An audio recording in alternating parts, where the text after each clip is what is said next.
Good morning everyone. এখন বাজে 5:30 আর আজকে কিন্তু আমরা তাড়াতাড়ি উঠে সোজা সকাল সকাল বেরিয়ে পড়েছি একটা জায়গা যাওয়ার জন্য। তো চলো তোমাদেরকে দেখাচ্ছি।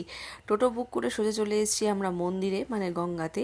এখানে আমি, মা, পিসি তিনজন মিলেই এসেছি। আর আজকে তো নীল ষষ্ঠী, তোমরা জানোই। তো আজকে দিনে মারা তো ফাস্টিং করে, উপোস করে ঠাকুরের কাছে পুজো করে। তো সেই জন্যই আজকে আমরা এসেছিলাম গঙ্গাতে। আর এই মন্দিরটা হচ্ছে দক্ষিণেশ্বরের খুব কাছাকাছি একটা মন্দির, যেখানে শিবের অনেক সুন্দর সুন্দর মূর্তি আছে, সেখানে পুজো হয়। তো আমি এসেছিলাম মাকে হেল্প করার জন্য। আর এখানে এসে দেখছি সুন্দর সকাল সকাল পুজো হচ্ছে। আর ম্যাক্সিমাম আমাদের পাড়ার সমস্ত কাকিমারাও কিন্তু আজকে সকাল সকালই পুজো করতে এসছে।